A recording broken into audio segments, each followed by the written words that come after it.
Vote കഴിഞ്ഞപ്പോൾ തന്നെ UDF പ്രതീക്ഷ വയ്ക്കുന്നുണ്ട് വീണ്ടും അധികാരത്തിലേക്ക് എത്തുമെന്ന്. LDF ഭരണം നിർത്തിക്കൊണ്ട് അധികാരത്തിലേക്ക് എത്തും. അപ്പോൾ തന്നെ പലയിടങ്ങളിൽ പല നേതാക്കൾക്കും മുഹമ്മദ് ഷിയാസിനെ പോലുള്ള നേതാക്കൾ പറയുന്നത് എറണാകുളത്ത് നിന്ന് മുഖ്യമന്ത്രി ഉണ്ടാവും. അതായത് ഈ പലരും പല മുഖ്യമന്ത്രി ഇതൊരു അർത്ഥമില്ലാത്തൊരു സംസാരമാണ്. ഞാൻ പറയട്ടെ, നിങ്ങൾക്ക് എല്ലാവർക്കും അറിയാതെ ഇലക്ഷൻ സമയത്തും പറഞ്ഞൊരു കാര്യമായിരുന്നു. കോൺഗ്രസ് പാർട്ടിയുടെ രീതി എന്താണ്? ജയിച്ച MLA-മാരുടെ ഉപദേശം ചോദിച്ചിട്ട് അവർ അവസാനത്തെ ഹൈക്കമാൻഡ് തീരുമാനമെടുക്കും.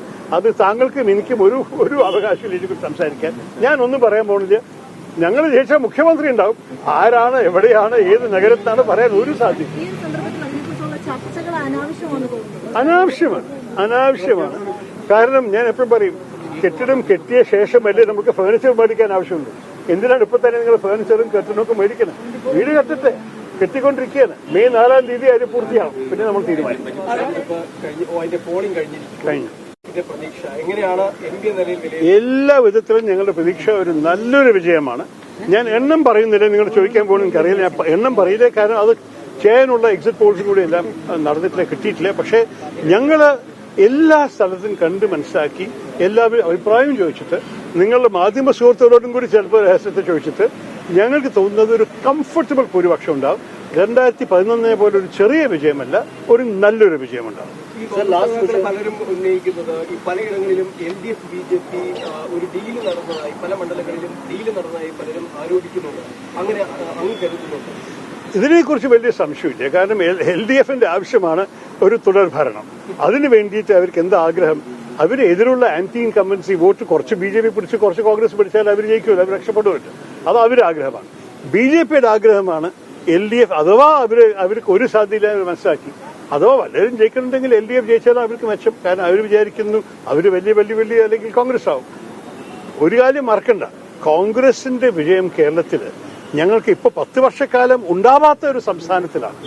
അതിന്റെ അർത്ഥം നമ്മളുടെ വിജയം നമ്മൾക്ക് തരുന്ന ഒരു മൊമെന്റം, ഒരു നാഷണൽ ഇഫക്റ്റും ഉണ്ടാവും.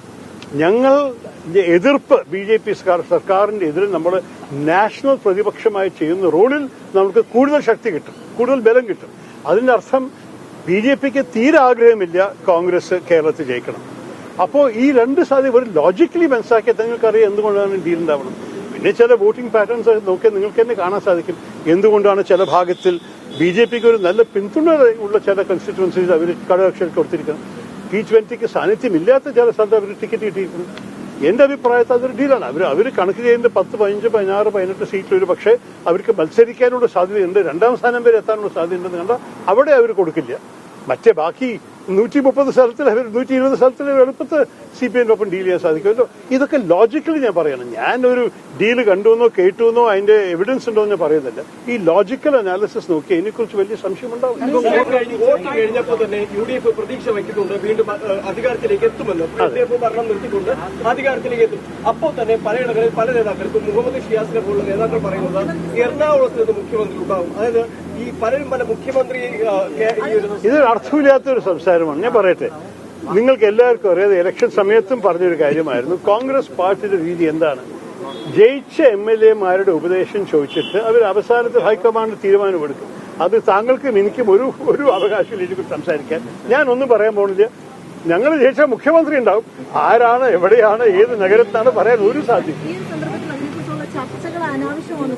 അനാവശ്യമാണ്. കാരണം ഞാൻ എപ്പോഴും പറയും, കെട്ടിടം കെട്ടിയ ശേഷമല്ലേ നമുക്ക് ഫേർണിച്ചർ മേടിക്കാൻ ആവശ്യമുണ്ട്. എന്തിനാണ് ഇപ്പൊ തന്നെ നിങ്ങൾ ഫേർണിച്ചറും കെട്ടിടമൊക്കെ മേടിക്കണം? വീട് കെട്ടട്ടെ, കെട്ടിക്കൊണ്ടിരിക്കുകയാണ്. മെയ് 4-ാം തീയതി അത് പൂർത്തിയാവും. പിന്നെ നമ്മൾ തീരുമാനിക്കും.